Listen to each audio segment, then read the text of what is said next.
नमस्कार. मी भाऊ तोरसेकर. तुम्ही बघत आहात प्रतिपक्ष. मित्रांनो, 50 खोके एकदम ओके हे गेल्या 3 वर्षामध्ये ही एक शब्दावली झालेली आहे. त्यामुळे जो कोणी सत्ताधारी पक्षाकडे जाईल, म्हणजे शिवसेना, एकनाथ शिंदेची किंवा अजितदादांची राष्ट्रवादी, यापैकी कोणीही पक्षामध्ये, कुठल्याही पक्षामध्ये, भाजपमध्ये जर कोणी दुसऱ्या पक्षातून जात असतील तर याला खोके मिळाले, याला खोके मिळाले, हे टोमणे नेहमीचे झालेत. आणि त्याची सुरुवात कुठून झाली तर 20 जून 2022 एकनाथ शिंदे हे विधान परिषदेसाठी मतदान केल्यानंतर मुंबईतून निघाले. ते थेट सुरतला जाऊन पोहोचले. भाजपच्या सुरक्षित राज्यामध्ये जाऊन पोहोचले आणि सुरतहून थेट गुवाहाटीपर्यंत गेले. आणि ते परत येईपर्यंत महाराष्ट्रात सत्तांतर झालं. महाराष्ट्राचे महाविकास आघाडीचे मुख्यमंत्री उद्धव ठाकरे यांना पाय उतार व्हावं लागलं. आणि 30 जूनला 22 एकनाथ शिंदे मुख्यमंत्री झाले. आणि त्या मुख्यमंत्री पदाचा शपथविधी झालेला होता. आणि विधानसभेचं जे काय विश्वासदर्शक अधिवेशन झालं होतं, त्या अधिवेशनासाठी एकनाथ शिंदे विधान भवनात येत होते. त्यावेळेला 50 खोके एकदम ओके ही एका काँग्रेसच्या काय कुठल्या आमदाराने केलेली घोषणा होती. आणि त्यातून 50 खोके हा शब्द पुढे आला. आणि शहाजी बापू पाटील यांनी एकदम ओके असं कुठेतरी फोनवर सांगितलं होतं. त्यामुळे 50 खोके एकदम ओके ही घोषणा तयार झाली. आणि मग सुप्रियाताईंपासून उद्धव ठाकरे आणि आदित्य ठाकरेंपासून आणखीन जे कोणी असतील ते एकच गोष्ट बोलत होते. महाराष्ट्राच्या गावागावातली लहान मुलं सुद्धा बोलतात 50 खोके एकदम ओके. हे सरकार खोके सरकार आहे असं सुप्रियाताई छोट्या कौतुकाने सांगायचा. मुद्दा असा आहे की पक्षांतर करण्यासाठी खोके म्हणजे करोडो रुपये मिळत असतील तर मग ते फक्त महायुतीमध्ये जाणाऱ्यांनाच खोके मिळतात. महायुतीतून बाहेर पडण्यासाठी खोके मिळत नाहीत का, हा प्रश्न येतो. निवडणूक आयोगाने हा सगळा विषय वाढत गेला तेव्हा एकनाथ शिंदे यांच्या फुटलेल्या गटाला अधिकृत शिवसेना हे नाव बहाल केलं. आणि शिवसेनेची धनुष्य बाण ही निवडणूक चिन्ह होतं ते पण बहाल केलं. आणि त्याविषयीचा खटला हा अजूनही सुप्रीम कोर्टात पडलेला आहे. सुप्रीम कोर्टाने हा विषय निकालात काढण्यासाठी महाराष्ट्राच्या विधानसभेकडे पाठवलेला होता. पक्षांतर कायदा जो आहे त्यानुसार 2/3 एखाद्या पक्षाचे आमदार किंवा खासदार वेगळे झाले तर ते पक्षाला सोडलं म्हणून त्यांची आमदारकी किंवा खासदारकी जाऊ शकते. अशा वेळेला ते जर दुसऱ्या कुठल्या तरी मान्यताप्राप्त पक्षामध्ये विलीन झाले, विसर्जित झाले, तर मग त्यांच्या आमदारकीला धोका नाही अशी तरतूद राज्यघटनेच्या 10व्या परिशिष्टामध्ये आहे. त्यामुळे अजितदादा असतील किंवा एकनाथ शिंदे असतील, त्यांनी जे आपल्या स्वपक्षाच्या 2/3 आमदारांसकट वेगळी चूल मांडली, तेव्हाच ते दुसऱ्या कुठल्या तरी अधिकृत पक्षामध्ये, मान्यताप्राप्त पक्षामध्ये, भाजपमध्ये विलीन झाले असते तर मग त्या आमदारांच्या आमदारकीचा प्रश्न आला नसता. पण ते झाले नाही. त्यांनी उलटा दावा केला की आम्हीच शिवसेना आहोत, आम्हीच राष्ट्रवादी आहोत आणि त्यामुळे हा विषय सुप्रीम कोर्टात गेला. हा विषय एखाद्या कुठल्याही आमदारांच्या पात्रता अपात्रता याविषयीचा न्यायालयीन अधिकार हा प्राथमिक पातळीवर त्या त्या सभागृहाच्या सभापतींकडे आहे. पुढे विधानसभेचे सभापती असतील त्यांच्याकडे जो अधिकृत पक्ष आहे किंवा जे दावा करतात आम्ही अधिकृत पक्ष आहोत, त्यांनी सभापतीकडे दावा करायचा असतो की आमच्या पक्षात फूट पडली आहे आणि अमुक अमुक आमदार किंवा खासदार आमच्या चिन्हावर निवडून आले आणि त्यांनी पक्षांतर केले तेव्हा त्यांची आमदारकी किंवा निवड रद्द करावी, हा दावा सभापतींकडे केला जातो. कारण घटनेने तो सभापतींना कायद्याने तो अधिकार दिलेला आहे. आणि म्हणून याविषयी जेव्हा सुप्रीम कोर्टात धाव घेतली गेली तेव्हा सुप्रीम कोर्टाने हा विषय सभापतीकडे पाठवला. अर्थात हे महाराष्ट्रात पहिल्यांदा घडलं असं नव्हतं. यापूर्वी वेगवेगळ्या राज्यांमध्ये विधानसभामध्ये हा विषय झालेला आहे आणि तो हायकोर्टात आणि सुप्रीम कोर्टात जाऊन पोहोचलेला आहे. उत्तर प्रदेश असो, बिहार असो, राजस्थान असो, मध्य प्रदेश असो, अशा अनेक राज्यामध्ये तिथल्या आमदारांनी पक्षाच्या चिन्हावर निवडून आल्यानंतर अगदी पक्ष सोडला किंवा आमदारकी सोडली तरीही विषय सुप्रीम कोर्टापर्यंत गेलेले. कर्नाटकमध्ये तर आमदारांनी आपल्या आमदारकीचा राजीनामा दिला. काँग्रेस किंवा जनता दल सेक्युलरच्या आमदारांनी आपल्या आमदारकीचा राजीनामा दिला आणि तो जोपर्यंत सभापती स्वीकार करत नाहीत तोपर्यंत ते आमदार राहतात. म्हणून त्या आमदारांनी सुप्रीम कोर्टात धाव घेतली की सभापतींना आमच्या राजीनाम्यावर कारवाई करायला सांगा. तेव्हाही सुप्रीम कोर्टाने सभापतींच्या अधिकारामध्ये हस्तक्षेप केला नव्हता आणि सभापती राजीनामाच स्वीकारायला तयार नव्हते. असे सगळे खटले झालेले आहेत. त्या सगळ्याचा एकत्रित विचार केला तर पण इथे बोलायचं कोणी? आम्ही म्हणतो ना 50 खोके घेऊनच हे आमदार फुटलेले आहेत. म्हणजे प्रत्येक आमदाराला भाजपने 50-50 कोटी रुपये दिले आणि उद्धव ठाकरे यांची साथ सोडायला भाग पाडलं. मित्रांनो, आकडा कळतोय तुम्हाला? 50 कोटी जर एका आमदाराला असतील तर 4 आमदारांना 200 कोटी होतात आणि त्याच्यावर शून्य ठेवलं तर 2000 कोटी होतात. शिवसेनेच्या 40 आमदारांना फोडायला भाजप 2000 कोटी मोजतं. हा किती खोळेपणा आहे लक्षात घ्या. पण बोलणाऱ्याचं तोंड पकडायचं कोणी? त्यामुळे हे चालू राहिलं 50 खोके एकदम ओके 50. आणि त्यामुळे एकनाथ शिंदे मुख्यमंत्री झाले भाजपच्या मदतीने. 2.5 वर्ष मुख्यमंत्री म्हणून त्यांनी कारभार केला आणि सत्तेचे जे फायदे असतात ते अनुभवलेले आमदार असोत किंवा नगरसेवक असोत किंवा कार्यकर्ते असोत त्यांना कळतं की आता जर एकनाथ शिंदे हे टिकून राहणार असतील आणि यशस्वी होणार असतील आणि उद्धव ठाकरे काहीही करू शकणार नसतील किंवा आपल्याला सत्तेपर्यंत घेऊन जाणार नसतील तर मग उद्धव ठाकरे यांच्याबरोबर टिकून राहण्यामध्ये निष्ठेचं कौतुक केलं जाईल. पण त्या निष्ठेचा कुठलाही लाभ आपल्याला मिळण्याची शक्यता नाही. अशी जसजशी खात्री पटत जाते तसतसे लोक उद्धव ठाकरेंना सोडून एकनाथ शिंदेकडे जाणार हे स्वाभाविक होतं. सदा सरवणकर यांच्यासारखा आमदार हा पहिल्या दिवशी फाटाफूट झाली कळली तेव्हा सेना भवन समोर एकनाथ शिंदे यांचा उद्धार करणारा पहिला शिवसैनिक आमदार होता. पण तोच नंतर गुवाहाटीपर्यंत जाऊन पोहोचला. अनेकांची नावं सांगता येतील की जे आरंभी एकनाथ शिंदे यांच्यावर शिवीगाळ करत होते. माजी महापौर दत्ता दळवी म्हणून आहेत मला वाटते, तेही नंतर एकनाथ शिंदेकडे गेले. हे मी एवढ्यासाठी सांगतोय मित्रांनो की हे गेले म्हणजे त्यांना खोके मिळाले हा जर आरोप होता तर आज सध्या मीडियामधून एक खेळ चाललेला आहे की एकनाथ शिंदेकडे गेलेले अमुक अमुक नगरसेवक 40 नगरसेवक 37 नगरसेवक काय ते 15 माजी नगरसेवक हे परत एकदा उद्धव सेनेकडे येणार.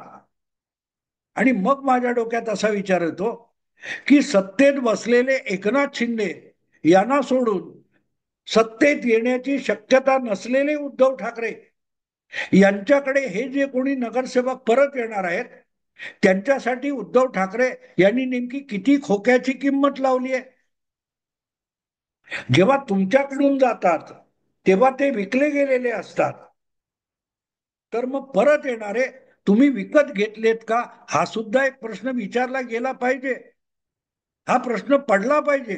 जे मीडियामधले एकापेक्षा एक महान राजकीय विश्लेषक आहेत, त्यांनी गेल्या आठवड्यापासून सपाटा लावलाय की एकनाथ शिंदेकडे गेलेले इतके इतके पदाधिकारी, नगरसेवक, महापालिकेचे इच्छुक उमेदवार, हे एक गठ्ठा परत उद्धव ठाकरेंकडे येणार आहे. त्यापैकी एक महिला कोणतरी काही महिन्यापूर्वी एकनाथ शिंदेकडे गेली होती. गोरेगाव, मालाड, मला माहिती नाही, नाव पण मला माहित नाही, पण ऐकलेलं आहे, बघितलेलं आहे. त्या परत एकदा मातोश्रीवर आल्या आणि त्यांनी परत एकदा शिवबंधन बांधून घेतलं. ज्यांनी यापूर्वी बांधलेलं शिवबंधन एकनाथ शिंदे यांच्याकडे जाण्यासाठी सोडलं होतं, त्या महिला पदाधिकारी आज जर एकनाथ शिंदेना सोडून परत आल्या असतील आणि परत एकदा शिवबंधन बांधून घेत असतील, तर ते शिवबंधन त्यांच्या मनगटावर किती काळ टिकणार आहे, हा सुद्धा प्रश्न आहे. कारण आपल्याला काय मिळतंय, त्या महिला पदाधिकारी ज्या शिंदेना सोडून उद्धव ठाकरेंकडे परत आल्या, त्या आपल्या वक्तव्यामध्ये म्हणतात, त्याच पत्रकार परिषदेमध्ये मातोश्रीवर बोलताना सांगतात, आमची फसवणूक झाली. एकनाथ शिंदे गटामध्ये फोडाफोडी करण्यासाठी दलालांची वर्दळ आहे. आता एक साधी गोष्ट आहे की कोणीतरी दलालाने तुम्हाला प्रचंड निधी मिळू शकतो, पैसे मिळू शकतात, असं आमिष दाखवल्यानंतर उद्धव ठाकरे यांच्यावर अगदी फाटाफुटीनंतरही निष्ठा दाखवण्यासाठी टिकून राहिलेल्या या महिला अधिकारी कुठच्या तरी दलालाने दाखवलेल्या आमिषाला बळी पडल्या आणि हातात बांधलेलं उद्धव बंधन जे आहे, आता त्याला उद्धव बंधन म्हटलं पाहिजे, कारण शिवबंधन म्हणायचं. पण उद्धव ठाकरेंवर निष्ठा असली तर त्या शिवबंधनाला किंमत आहे, नसेल तर मग मनगटावर बांधलेलं उद्धव बंधन हे सोडून शिंदे गटात गेलेल्या पदाधिकारी परत येतात, तेव्हा त्यांच्या आजच्या निष्ठेवर किती विश्वास ठेवायचा, हा प्रश्न निदान असल्या बातम्या देणाऱ्या पत्रकारांना पडला पाहिजे.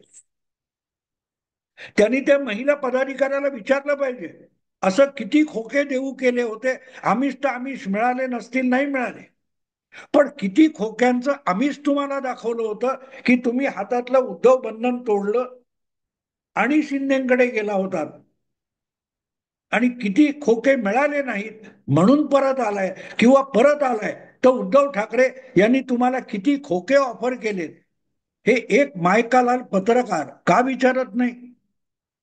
मुद्दा असा असतो की जाणाऱ्यांना जाण्यासाठी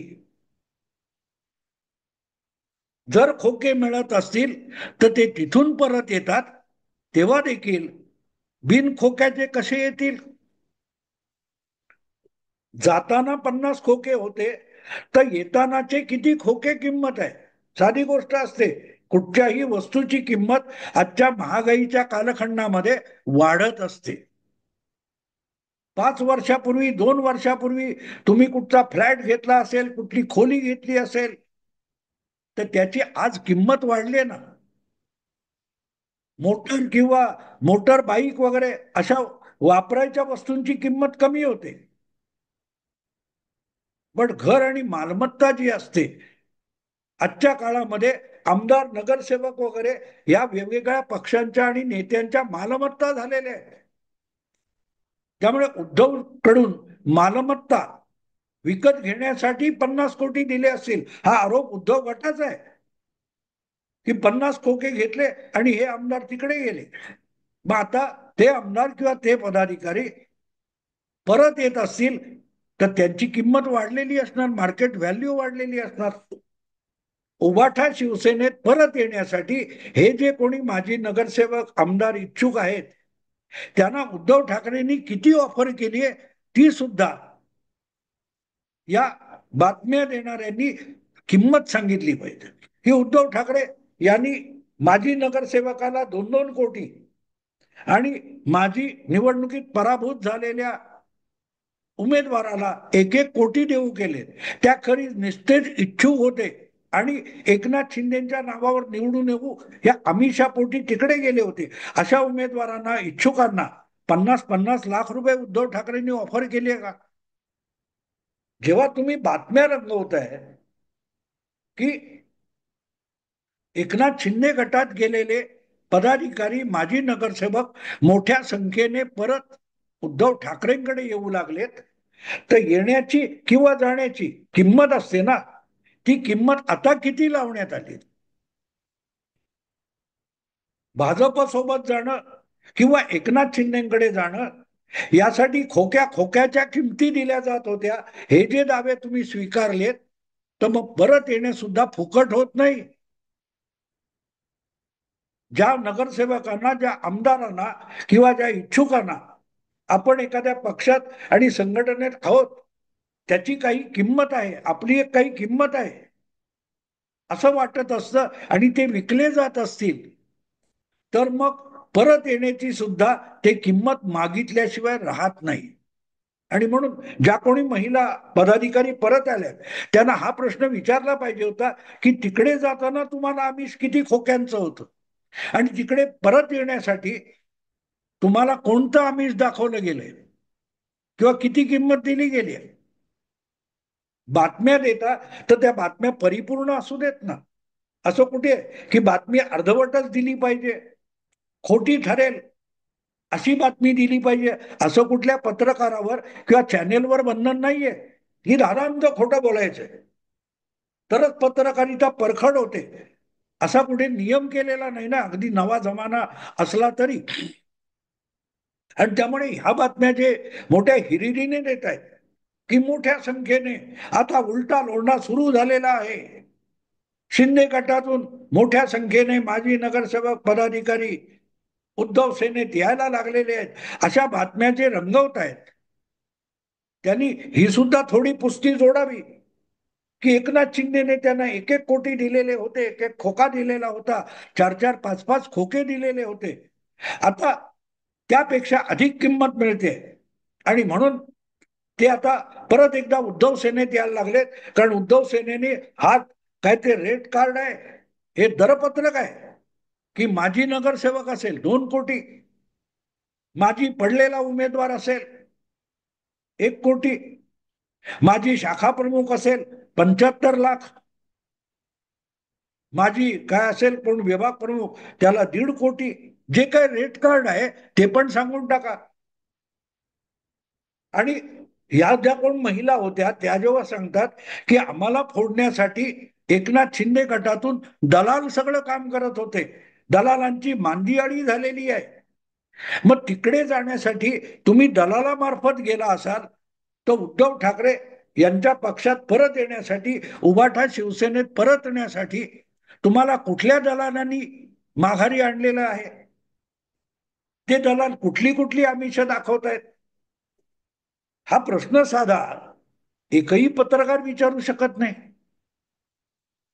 रोज उठून संजय राऊत असं म्हणालेत, बावनकुळे तसं म्हणालेत, असं उष्ट खरकट कॅमेरा आणि माईक घेऊन उधळत फिरणारे जे पत्रकार आहेत, त्यांनी एक साधा सरळ प्रश्न असे जे कोण माघारी फिरतात त्यांना विचारलं पाहिजे की एकनाथ शिंदेच्या गटात जाण्यासाठी तुम्ही दलालामार्फत गेला होता, तर उद्धव ठाकरे यांच्या गोटात परत येण्यासाठी तुम्हाला कुठल्या दलालाने कितीचं आमिष दाखवलेलं आहे आणि हे दलाल किती आहेत, कोण आहेत? उद्धव ठाकरे गटातले दलाल कोण आहेत? दुसऱ्या पक्षातून आपल्या पक्षात इच्छुक उमेदवार, माजी आमदार वगैरे आणण्यासाठी जी मोहीम उद्धव ठाकरे राबवत आहेत, त्यासाठी त्यांनी कुठले कुठले एजंट नेमलेले आहेत, दलाल नेमलेले आहेत, याचा सुद्धा खुलासा त्या महिला पदाधिकाऱ्याने किंवा असल्या पत्रकारांनी केला पाहिजे ना. नसेल तर बातमी राधांत खोटी आहे असं म्हणायला काहीही हरकत नाही. कारण बसल्या बसल्या आज काही नाही, चला या पक्षातले 4 लोक त्या पक्षात नेऊ, त्या पक्षातले आणखीन कुठेतरी 12 उमेदवार किंवा इच्छुक पलीकडच्या पक्षात टाकू. रिकामपणी पूर्वी आता सारखं नाहीये, आता काय ते डिजिटल पेमेंट वगैरे होतं. त्याच्या पूर्वीच्या काळात मला माहितीये कुठल्याही हॉटेलमध्ये गेला तर तिथे गल्ल्यावर बसलेला जो मालक किंवा मॅनेजर असायचा, त्याचा जो पैसे घेण्याचा आणि देण्याचा ड्रॉवर असायचा, त्याच्या नाणी असायची, ती खुळखुळवायचा तो. रिकामपणी काय, ए 2 चहा दे रे, ए तिकडे बघ टेबलवर फडका मार, असं म्हणणारा जो गल्ल्यावर बसलेला असायचा, तो त्या गल्ल्यातल्या नाण्यांची खुळखुळी करायचा. हे पत्रकार बसल्या बसल्या बातम्या नसल्या की हा जो खुळखुळा करतात, की शिंदे गटातले लोक मोठ्या संख्येने इकडे यायला लागले, ते दादांचं खोटं एवढ्यासाठी आहे की परत येण्यासाठी किती खोके दिले जातात, त्याचं रेट कार्ड काय आहे, आणि उद्धव गटात बाहेरच्या पक्षातून माणसं आणण्यासाठी कुठले कुठले दलाल नेमलेले आहेत, कुठच्या एजन्सीला हे दलालीचं काम सोपवलेलं आहे, याच्याविषयी कुठलाही धागादोरा पण सांगत नाहीत, माहिती देत नाहीत. आणि देत नसतील तर ही बातमी धादांत खोटी असं समजायला हरकत नाही, की अमुक अमुकाला तमुक तमुक दाला अमुक आमिष दाखवून परत एकदा उद्धव ठाकरे गटात घेऊन गेला. अजून पेमेंट झालंय की नाही, झालं तर अर्ध पेमेंट झालंय का, पार्ट पेमेंट झालंय का, याचाही तपशील द्यायला हरकत नाही.